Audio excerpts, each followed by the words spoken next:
Good afternoon, everyone, and welcome to the first lecture in the series called Nature and Brain Health, which is part of the course that we're offering at Trinity College this fall semester 2021 called Nature and Brain Health, Urban Space to Wild Place.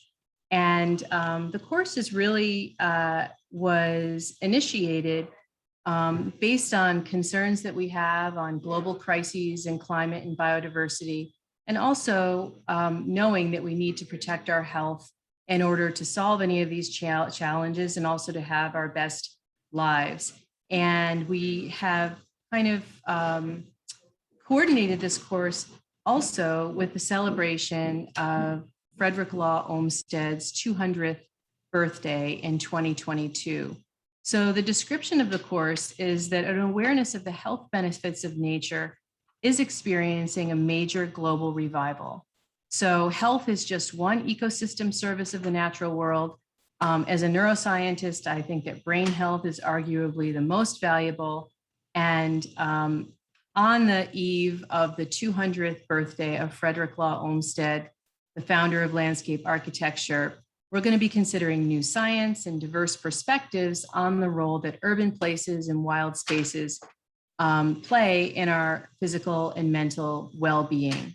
So as our first guest, we are so excited to welcome today Dr. Mary Mahoney, who is the Digital Services Coordinator at Trinity College. She's also a historian, and I found that she has a deep interest in medical history, and particularly in nature and medicine. And Mary's assigned some very interesting, very readable articles to go along with this course. And I would encourage you to check those out and also look more into the public health benefits that are going to be featured as part of the Olmsted 200 celebration. So without further ado, I'm very delighted to invite Mary Mahoney to share with us. And we're going to be locking these talks in this series at an hour. Please feel free to put questions in the chat and I'll moderate them, or you can ask questions yourself. And if you want to follow up at all with me or with Mary, please feel free to contact me at susan.masino@trincoll.edu. And without further ado, thank you so much, Mary, and welcome. Thank you so much. Thank you so much for having me. It's really a pleasure to be here and to talk about the different ways that folks have attempted to medicalize nature over the past 200 years or so. I'm going to share my screen so I can share some images with you as we move through this history. So today I want to talk about the ways that different medical professionals specifically have attempted to medicalize nature from the early 1800s to the present. In the next 40 minutes or so, we're going to take a tour through 19th century insane asylums, city parks, and we'll even go camping. And each setting and activity uses nature in a specific way and explores how it might be used for therapeutic effect. Though they imagine different uses of nature to cure different ailments, each presents a practice still used now and perhaps by some of you. We've been living the past 18 months or so through this pandemic, and you can see on social media the ways that people have embraced time in nature for its own therapeutic purposes, whether they speak about it in those terms or not. So I would invite you to kind of think about your own experiences over the last 18 months as we take this tour through the past. I want to begin by taking us to so-called insane asylums of the early 19th century, specifically to hospitals created to reflect enlightened ideas about moral treatment.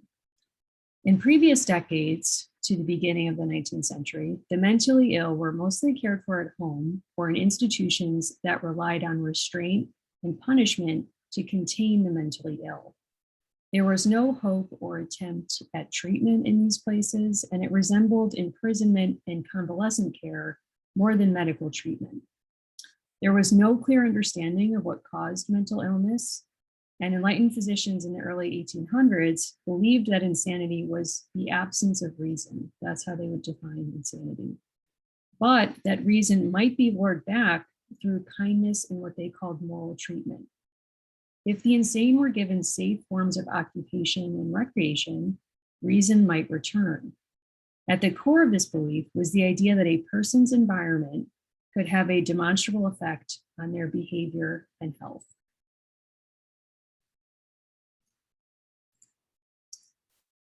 These were the ideas that inspired the founding of early asylums in England and the United States.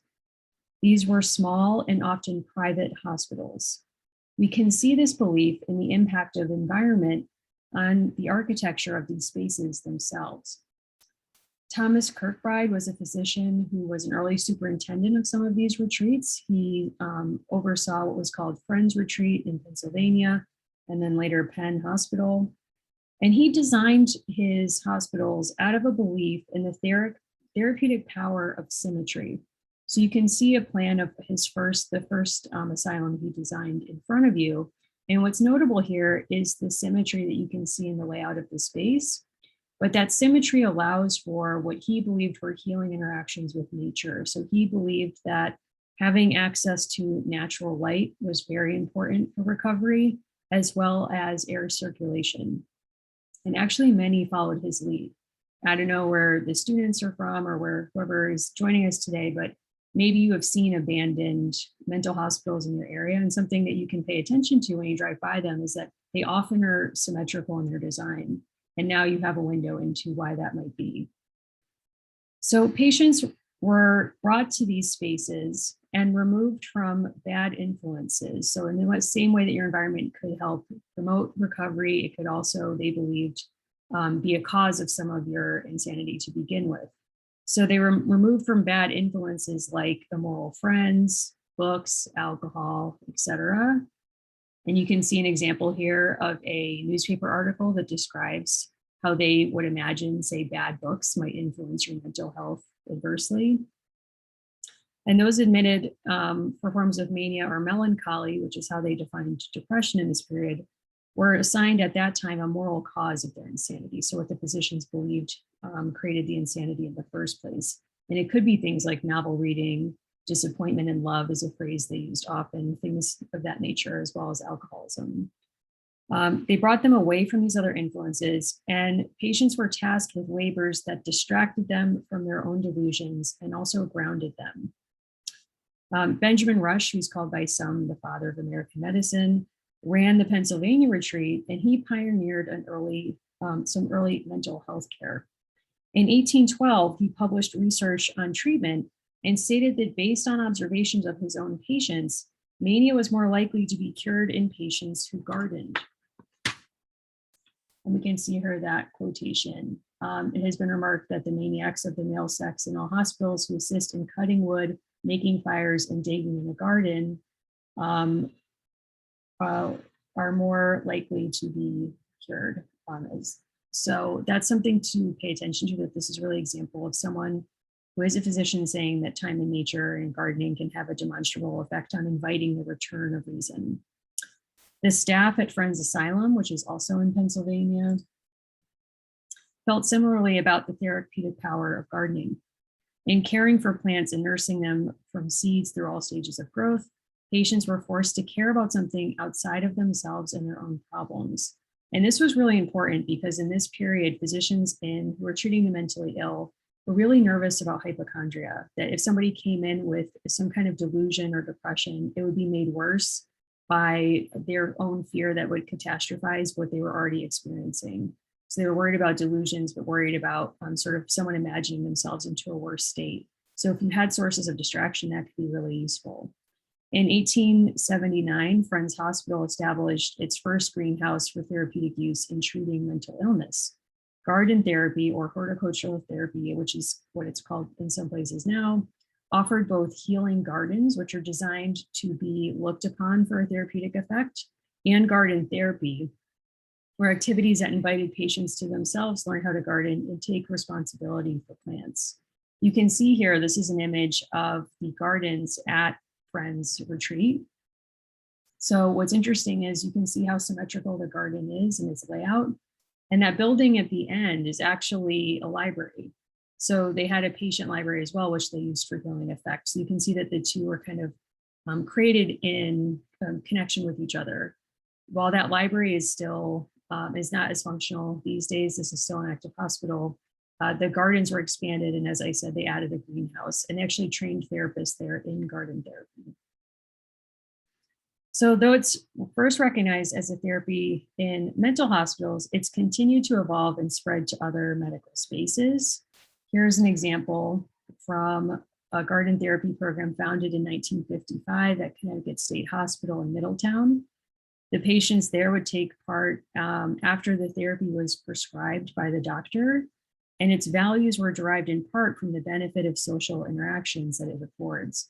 So you can see here that they do reference the fact that doctors would actually prescribe garden therapy. So it's interesting to think about gardening, which is an act that many people take part in just for fun, being prescribed as a medical treatment. And it's also still practiced today. So this is a quotation from ecotherapist Jane Phoenix Smith. I remember walking into the garden and I immediately felt better. I just saw wealth and abundance. There was food growing and flowers. It really helped to shift my thinking. So I want to flag that this person is self-described as an ecotherapist and just kind of give you some insight into this emerging field called ecotherapy. Ecotherapy is a growing movement that's attempting to medicalize nature, to cultivate and encourage experiences in nature to the benefit of physical and mental health. And what's important to ecotherapy's framework is a reciprocal relationship with nature. So significantly, they would argue that you should walk in forests and benefit from being among trees, that can be relaxing, but that you also need to care about the health and life of trees themselves, that it's upon you, it's your responsibility to learn about the safety and sustainability of the environment and to do work to that end as well, which can also have a therapeutic effect. So that's sort of a modern iteration that comes out of some of this work. Now, while gardening therapy comes out of this mental health and asylum tradition, it's not the only way that people in this period are trying to harness nature for medical benefit. And in fact, some believed that gardens actually were too prescribed, that they were too overly designed. They forced people walking amongst them to have a very specific experience, to notice specific things, and basically preordained what the therapeutic effect might be. Some people preferred landscapes, just walking amongst a beautiful place that didn't have points of focus, but allowed you rather to just have an overwhelming calming effect. And Frederick Law Olmstead is somebody who's very much in that school. He actually, throughout his career, it was important to him to distinguish between landscapes and gardens because he believed so much in kind of listening to what he called the genius of place, and letting a space guide how you should experience it. So you shouldn't bring in non-native species as a point of focus, which was something that was happening in gardening in the 19th century. Rather, you should kind of let the space speak to you. So in that belief, he's actually influenced by another Hartford intellectual and thinker who was also involved in parks, and that's Horace Bushnell, who goes on to, in his lifetime, he was a minister, he was someone who wrote on a lot of intellectual topics, but he's also foundational to the founding of what we now call Bushnell Park.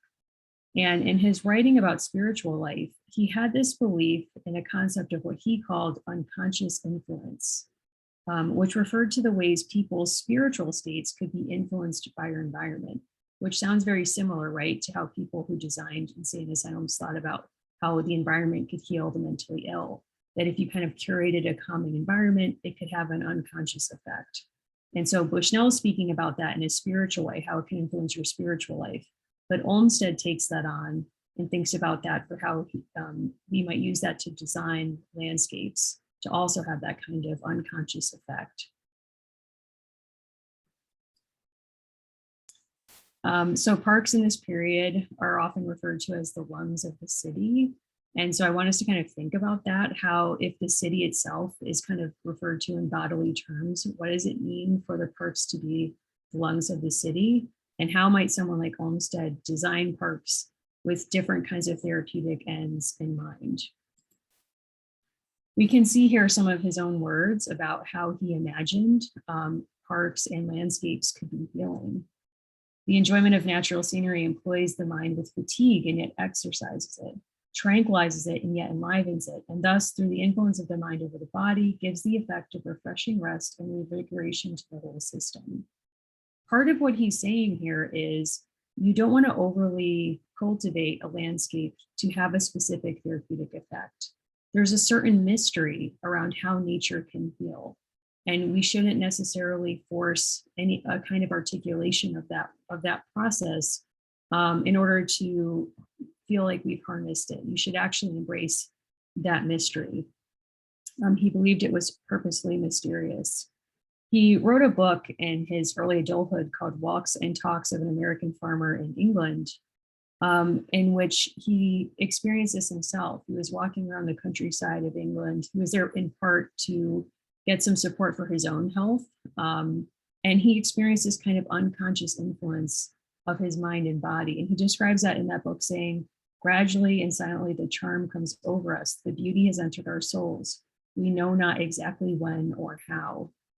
If we think about science as a way of organizing knowledge into different systems, some folks in the 19th century viewed this kind of purposefully mysterious relationship with nature as unsatisfying. They wanted to categorize the ways that nature could impact our minds and bodies.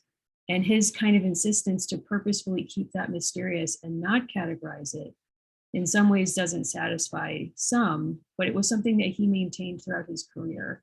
And he wasn't the only person who felt that way, but it's something that still affects us in our world now. Think of all the different medical practices and therapies that defy easy categorization or defy the ability to demonstrably prove the effect it has on your mind or body.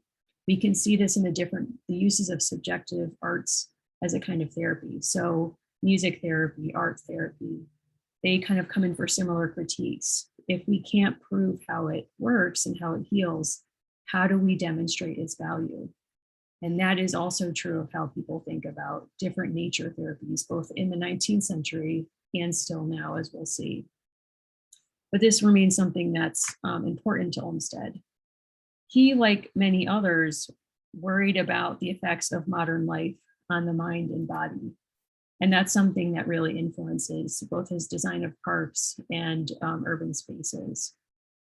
So this is a quotation from some of his writings in which he notes that eyes cannot be as much occupied as they are in large cities by artificial things without a harmful effect, first on the mental and nervous systems and ultimately on his entire constitutional organization.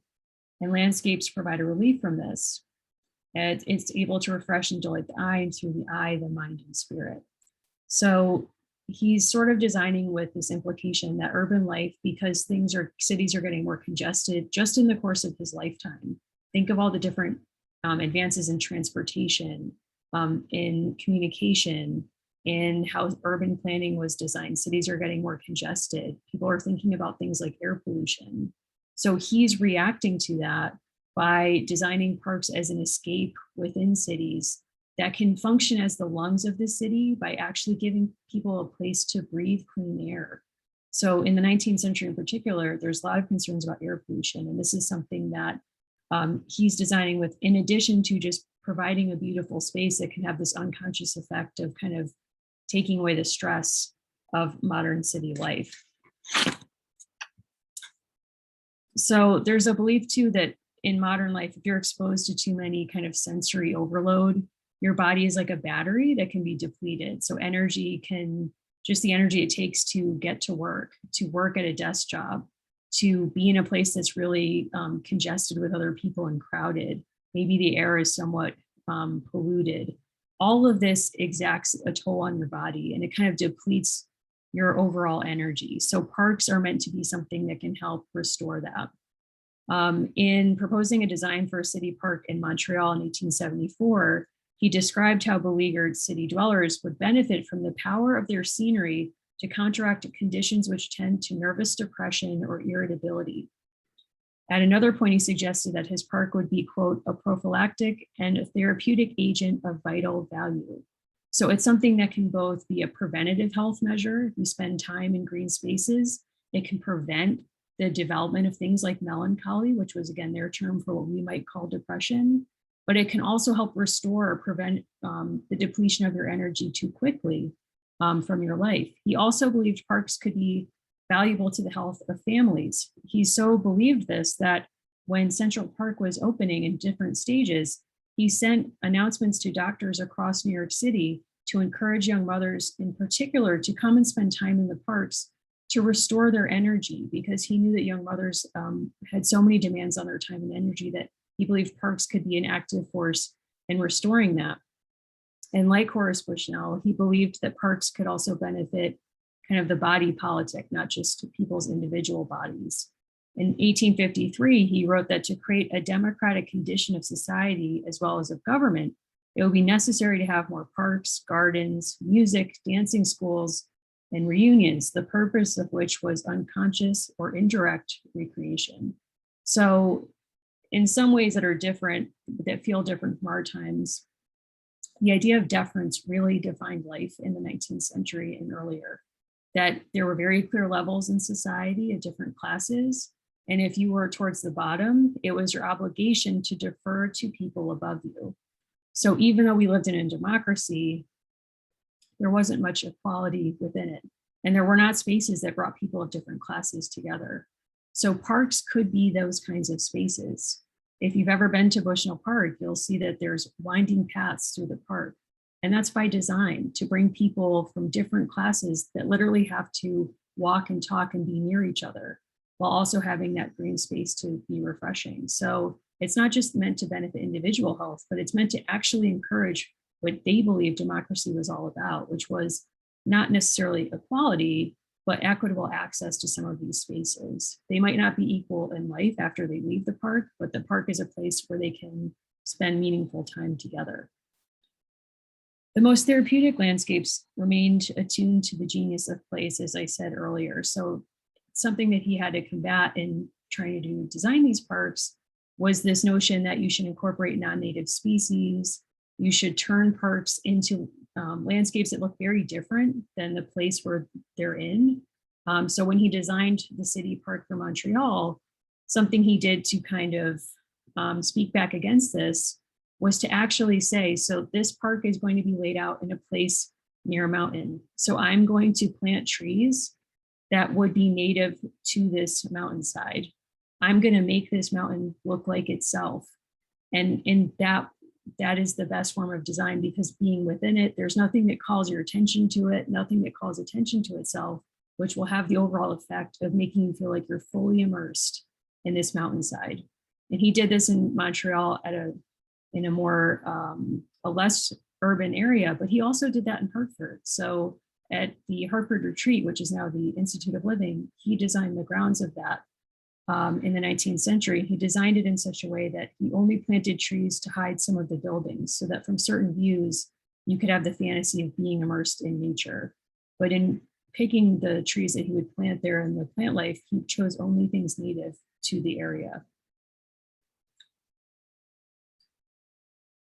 Okay, so I want to transition here a little bit to thinking about Olmsted and a disease that affected men of his station and people in this era. So even as he's designing parks, which he believes will have a therapeutic effect, just the fact of working on Central Park, for example, really depleted his battery, his overall energy.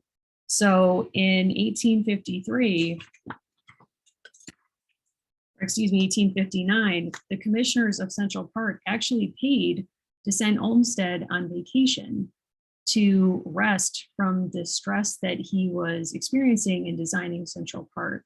So even though this space was designed to be enjoyed and have therapeutic value for New Yorkers, it was something that didn't necessarily support his own health and wellness. So he actually went to Europe on a trip paid for by his bosses to kind of support his overall wellness. But he was not alone in finding work exhausting and a drain on his energy, and thinking that the cure might be spending time in nature or resting.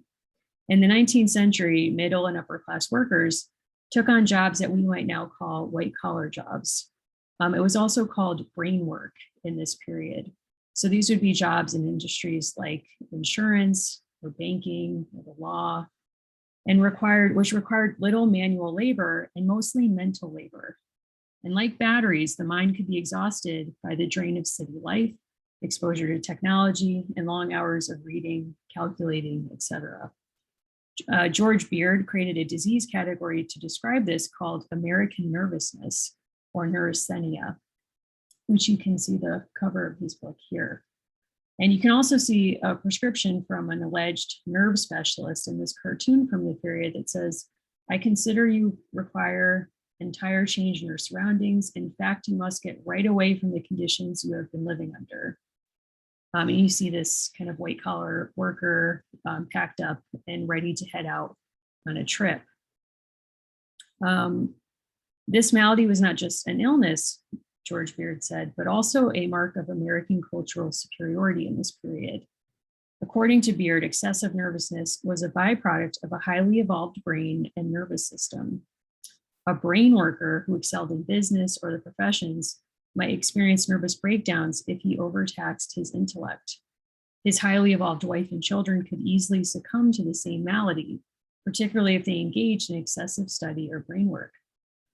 The drains of modern life created a need for new treatment solutions. So this is in part how we get the development of middle-class vacation culture and how we get something called the camp cure.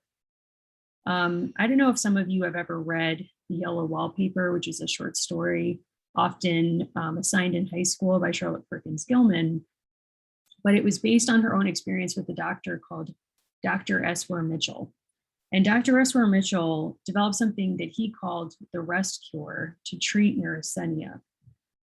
And it affected mostly upper or middle class female patients. So a woman who was diagnosed as neurasthenic would come to him and he would say, "You have to stay in bed for 2 months straight, very little time out of bed each day. You're overly fed, mostly fatty foods and milk," because he believed that fat restored energy to the body. The average weight gain for a rest cure was roughly 25 pounds. And you would not be allowed to do things like read or write letters that might tax the eyes and the energy of your body. So it's really just an absolute retreat from the world into rest. So you can imagine someone like Charlotte Perkins Gilman, who gets this treatment, writes a story in which she argues that essentially the cure was worse than the disease it was designed to treat, that she felt he was trying to control her and silence her. It becomes this important short story in a women's rights movement. Interestingly, men were not assigned the same treatment. Men were assigned something that we now might call the camp cure. So Dr. S. Mitchell himself was neurasthenic. So when he was suffering, he would take himself on vacation. He didn't have to go to bed for 2 months and drink 5 glasses of milk a day, as some of these women were. Instead, he encouraged men like him to go west and go camping. He wanted them to engage in vigorous physical activity out west and to write about the experience. These activities would supposedly rehabilitate them for further success in commerce and intellectual pursuits. As he wrote in his 1871 book, Wear and Tear, or Hints for the Overworked, neurasthenic men could strengthen their nervous systems by engaging in, quote, a sturdy contest with nature. Such a challenge would allow a man to test his willpower and reinforce his masculinity, which had been weakened by the feminizing effects of nervous illness. Mitchell elsewhere lamented that under great nervous stress, quote, the strong man becomes like the average woman, quote, end quote.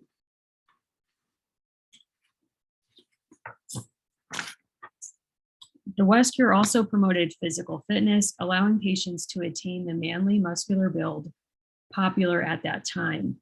Among the men treated with the so-called West cure were poet Walt Whitman, painter Thomas Eakins, novelist Owen Wister, and future US President Theodore Roosevelt. I've included my favorite photo of Teddy Roosevelt here, and I'll just note this is a professional photo shoot he had done before he went west, and he was going in part because he was made fun of for having a high, some called feminine sounding voice, and he was physically somewhat not very muscular by nature, so he wanted to go out west build himself up and be tough like a cowboy.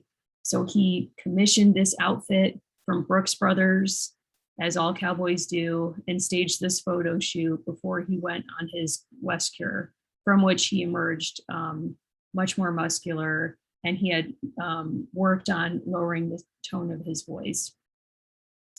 It's notable that many advocates of the National Park Service had themselves taken camp cures and could draw on its value in arguing for the preservation of parks.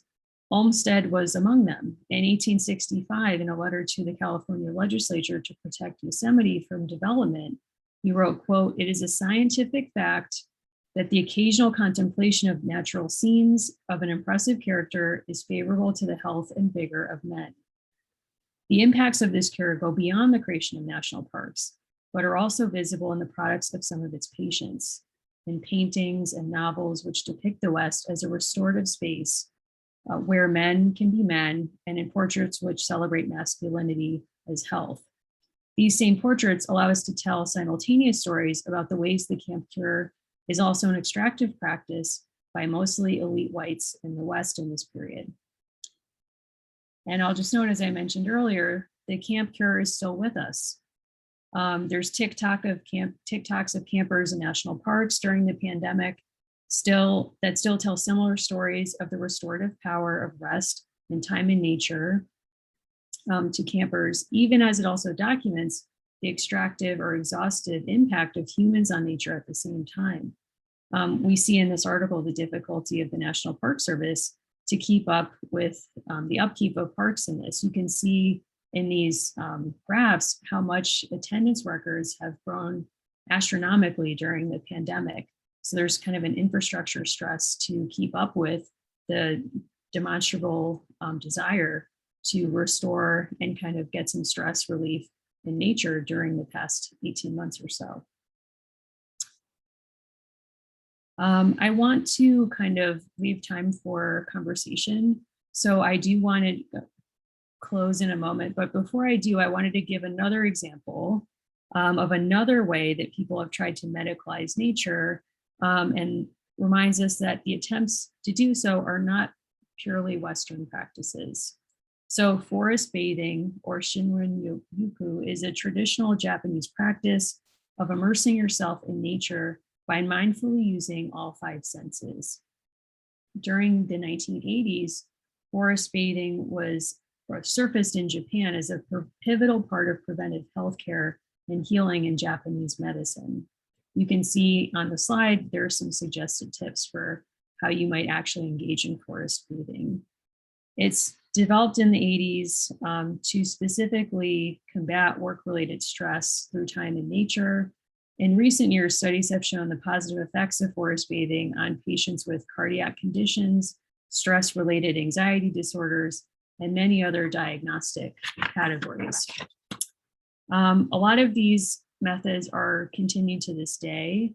Exhaustion, stress, and disconnection are still the reason people practice nature therapies, in addition to the desire to situate people in nature, to have them understand their connection to it and the threat posed by its loss to climate change, et cetera, which we could learn about from the mission of ecotherapy. Hospitals still offer gardening as a form of occupational therapy, and people turn to it just in their everyday lives to reduce stress. And visits to parks are actually increasingly prescribed by doctors to support patients with anxiety or stress, ADHD, and a whole host of issues. And this nonprofit specifically encourages the use of National Park Service for this purpose. And the camp cure is also still used, as I mentioned, with the national parks often having to close many days this summer because they reached capacity so early in the day. The final thing I'll leave for us to think about with a lot of this are the challenges to continuing to use nature as therapy. So those kinds of challenges might involve things like climate change, but also the challenge of legitimizing nature as a therapeutic intervention. There's many studies that I'm happy to share about the use of different nature therapies today for different diagnoses. But something you'll often find is that doctors are more willing to prescribe it if they can point to what they call recognizable or quantifiable studies of the positive impact of nature on the body, as opposed to, say, personal testimony of someone who says, I feel less stressed after I've been gardening or after I go camping.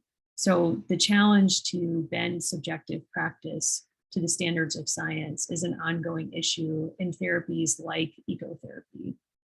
But one that I think we see more of. More doctors are prescribing nature therapies. There's also issues of accessibility and power in terms of practicing nature therapy. Some communities lack transportation systems to provide access to green spaces for those without cars. Development threatens green spaces in areas without government protections. And in closing, I would just want to encourage everyone to think about your own hobbies that take you outside. Perhaps you're deriving therapeutic benefit from them without knowing you're taking part in a long medical tradition of harnessing nature as medicine. So with that, I'd love to hear from you, any questions that you might have. And there's obviously more examples I could have shared, but I really just wanted to make sure to keep time to have a conversation and answer any questions that you might have. So thank you.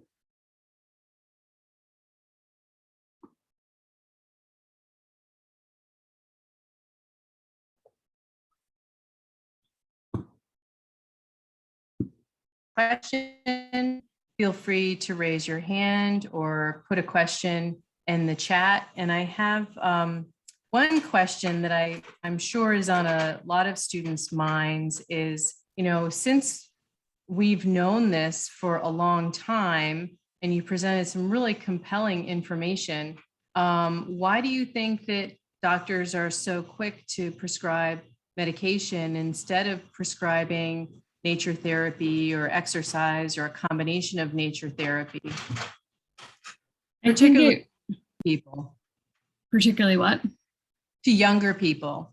I think part of it is the challenge of getting that legitimacy of various nature therapies being, quote, like real medicine. There's a lot of writing that's very telling of physicians interviewing ecotherapists or various proponents of nature therapy who are very skeptical of the treatments that they offer because they are not legible to them within kind of quantifiable studies. It's interesting, in the last 5 years, there are far more studies that are trying to quantify the value of different nature therapies to specific diagnostic categories. I think there's a real attempt now that that's the way in to try to place studies in medical journals in the hopes that doctors will then take that seriously and prescribe it more often. I also think there's a lot of this hiding in plain sight. I don't know if anyone's ever kind of gone down this rabbit hole on TikTok, but there are a lot of folks posting about things like forest bathing, where people are doing it kind of on their own, have their own practice, and are often doing so outside of recognized medical communities because I think they fear judgment of, say, bringing this up to their doctor, that this is something that they're taking part in, that they benefit from. So I think, there is somewhat of a disconnect there as well. Yeah, I would agree. And I turned my camera off for a bit because my internet is getting a little bit unstable. But in terms of the studies, I'm very familiar with that issue after working on ketogenic diet, which has been shown since 1921 to help children and help adults stop seizures and even have benefits that outlast the administration of the diet itself. It wasn't until 2008 until there was really, even though there was the same thing was found over and over again, even in multi-center studies, it wasn't until 2008 where they really did a study where they compared head-to-head ketogenic diet to standard of care. And they showed that the people who received standard of care didn't improve and got slightly worse. The people who got the ketogenic diet were dramatically improved. So they had to do this kind of head-to-head comparison. And there's often a hesitation to deprive someone of standard of care if they are, so it's hard to get that kind of really what they call gold standard data in medicine. And these kind of studies are very expensive. So that's another factor. Who's going to fund it? And it's complicated. So back to your initial point about the mystery of things is we always want to know exactly how does something work. And we need to kind of focus on if something works, let's focus on understanding that it does work, and then we can figure out how it works. So exactly. It reminds me of the dopamine hypothesis and other, elements in neuroscience and other specialties within medicine where we know something works, we don't know why it works. And in some areas, we're content to just run with that because we want to help patient outcomes. And we will explain it later. But I think within medicine in particular, there's a real reticence to admit what we don't know.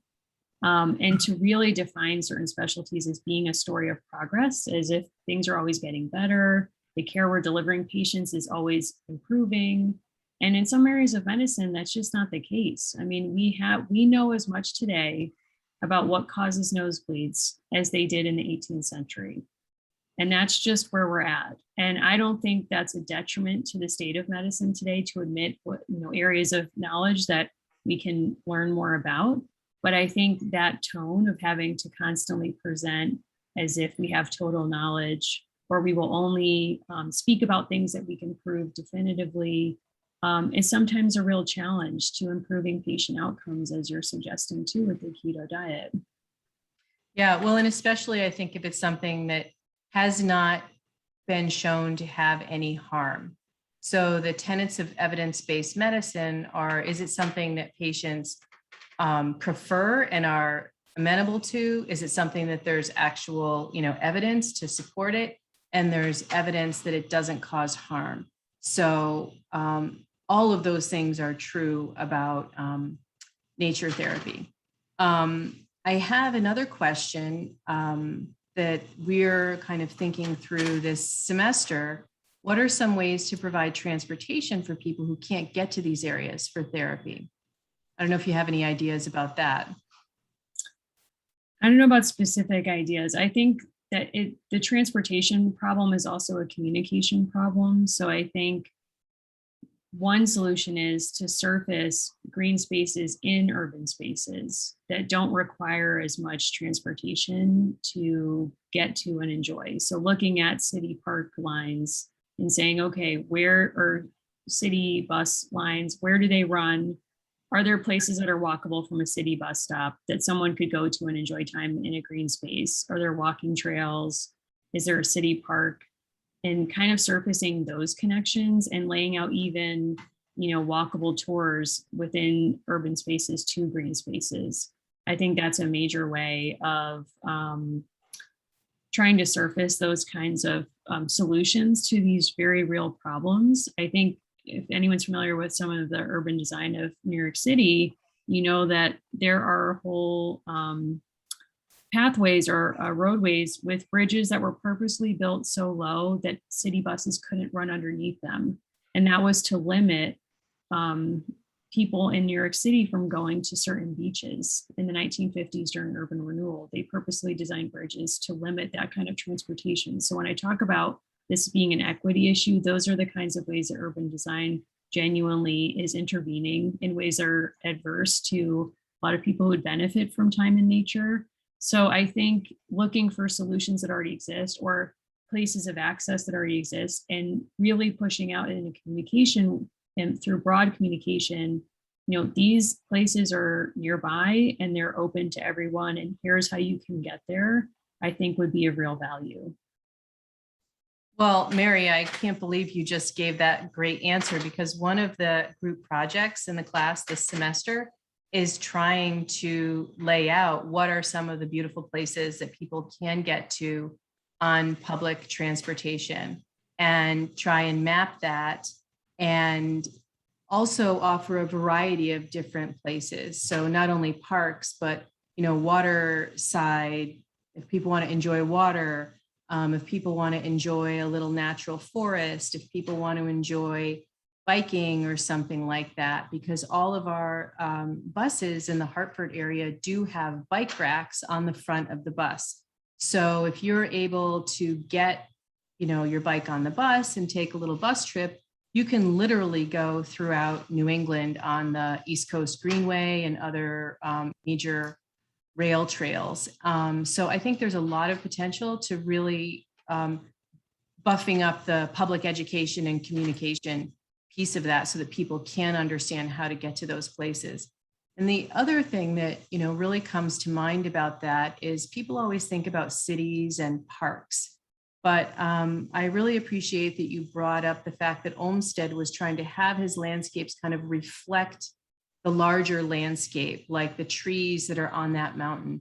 And I think we really need to do a very thoughtful analysis of how we can present more of the natural landscape to people that live in cities who may be comfortable in a park, but maybe haven't been to a forest. Can we start to have small forests in a piece of a park? Or can we highlight what are the forests that are here? Even in Hartford, we have the amazing forests with trees over 200 years old. These are incredible, priceless things that we have here that connect us to our history and to our future. And I think there's insufficient attention to how we can pull these things together and show people that they're for everyone to enjoy and how much they benefit your quality of life. And the other point about that, which was a major point related to climate change and related to a big report that I did as co-chair of the Science and Technology Working Group for the Governor's Council on Climate Change, is one of the biggest public health issues that's looming is increased heat stress. So people in cities who don't have air conditioning, or we could have a power outage, or a lot of different stressful things. People need quiet, cool places to go, and we need to provide those in the city for people to access. So yeah, we're on it. I don't know how far we can get this semester, but I want to keep on working on that and really develop a really robust map and think proactively about how to engage people in these spaces and a bunch of different types of spaces too. Yeah, I think that's these projects all sound really incredible. And as you were talking about kind of equity and providing access, it's also reminding me of there's recent studies of if you can even provide digital images of natural spaces that are unfamiliar to folks, maybe they're outside of their geographic area, just staring at a photograph of a natural scene has been proven to reduce cortisol levels. So, even thinking for students in an undergraduate space, like having access to images like that and being coached to refer to them in stressful moments as a mindfulness practice could also be of value. I agree. We'll talk more about this. Yes.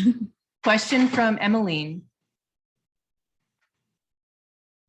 Just let's make sure you can. Emmeline, you should be able to unmute.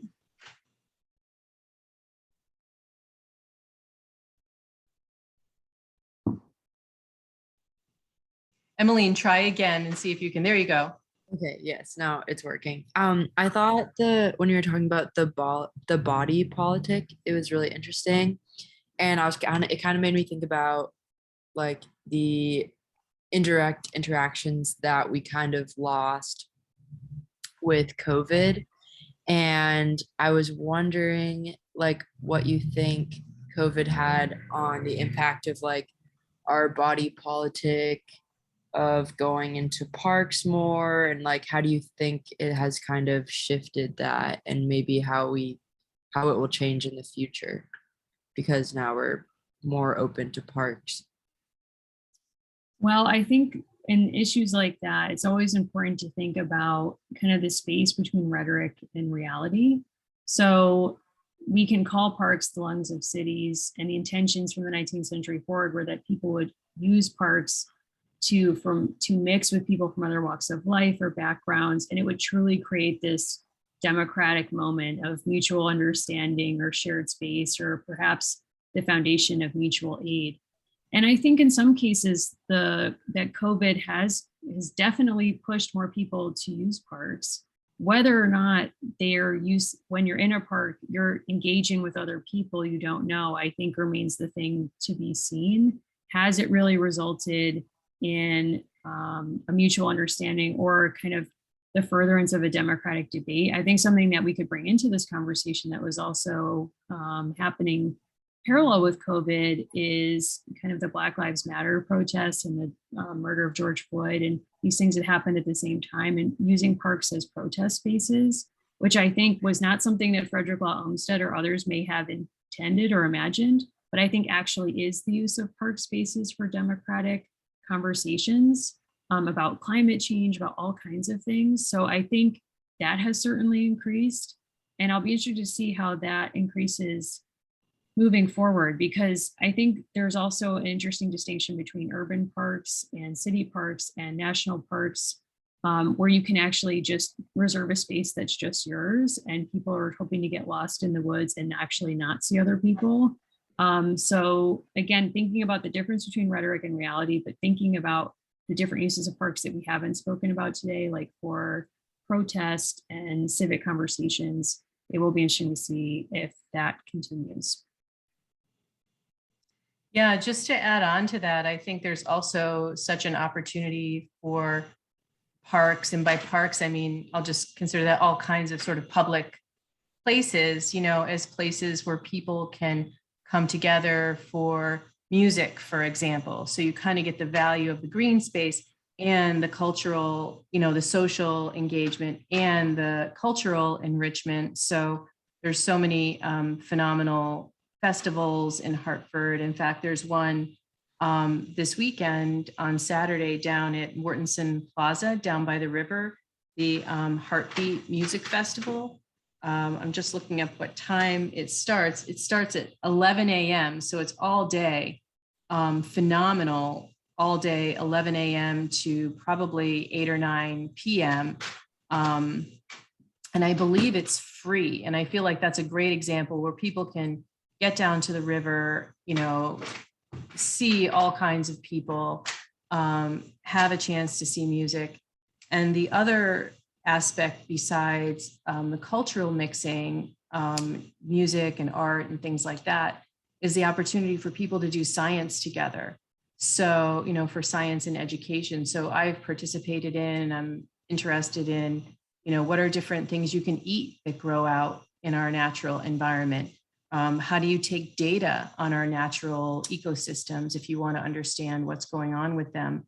And I found those to be really rewarding experiences where people realize, well, you don't have to have a PhD to just document stuff, just take down information and learn more about things, about the natural world. And, you know, I'm hoping that our global crises in climate and biodiversity, which we can't solve without protecting nature, and the pandemic, of which one of the biggest indicators for a poor outcome is exposure to air pollution, right? So our natural world is helping, as Olmsted knew, to buffer, you know, our the toxins that we're bombarding ourselves with, could all kind of sort of come together to really help us to rethink and, you know, get to the next level on how we use this. Because I see a real, you can just tell me if you see this gap also. There was a lot,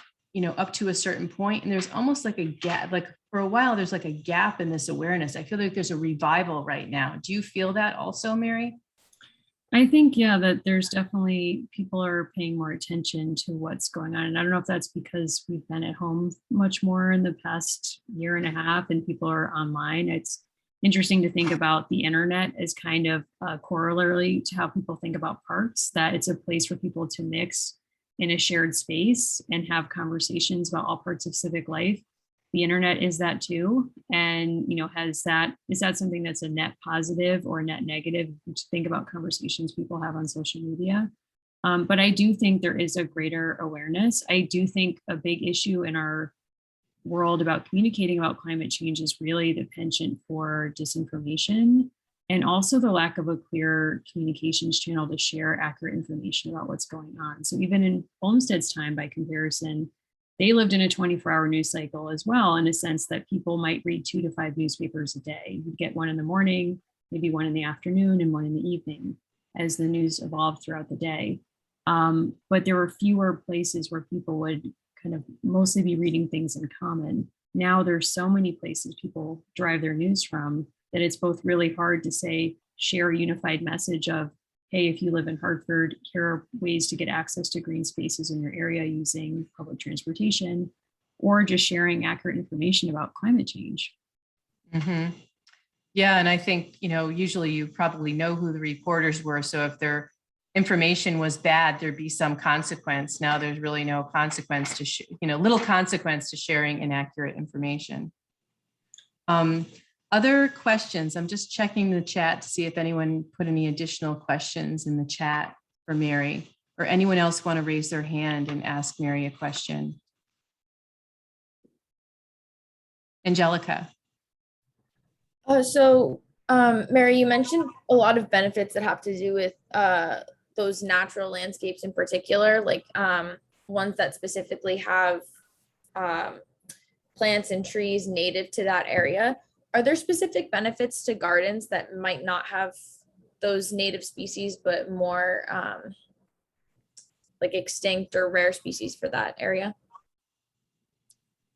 I don't know if there's more benefits sort of in terms of that you can measure for effects on your body or health, overall health. I think it's just the intention that you don't have something that distracts you or pulls your focus. It's almost as if the intention is that you would get into kind of a meditative state as you're either walking through the woods or a garden, because everything there is native to that place. So nothing looks out of place. So you're just moving through a space where nothing is pulling your attention away from the overall experience that you're having. So it's not like you're walking through a forest of green and suddenly there's like a bright red geranium plant out of nowhere that pulls you out of yourself. The intention is that everything looks like it belongs there and you're just moving through that space. Gardening has a different intention, which is that it's supposed to have that meditative effect of having a calming influence on you overall. But there's also that occupational therapy piece of the physical act of planting and tending to plants. It also has the effect of taking you outside of yourself. So that's also the intended therapeutic effect there as well. That's a great answer about nothing being out of place. In terms of having rare things, if they're native rare things, that would obviously be great to host those in your garden. And recent work by Doug Ptolemy talking about how our yards and our kind of built environment spaces is really a huge palette whereby we can upgrade the ecological integrity of our landscape by planting more native species, doing less mowing, providing more food for wildlife and potentially for us. The general rule that he gave is you could, and this isn't kind of an Olmstedian idea, but you could have up to 30% of the species could be non-native, and you could still provide a beneficial habitat. But once you get too many things that are not from the area, you're not providing the food systems, the connections between the life cycles and the kind of biodiversity support that you really want. So if it's something native to the area that's rare, that's great because you're providing some support for that. But you should keep the number of non-native species, down to like maybe specimen plants that you think are really beautiful or delicious or something like that. So. Unfortunately, I do have to run to my next. I was just going to say, thank you so much, Mary, and we will be in touch and I'll pass on your information. Thank you. Thank you. I just shared my email in the chat, so I'd love to hear from anyone who would like to talk further. I'm sorry to just chat and run. Thank you so much, everyone, and no have a great problem. rest of your day. Thank you.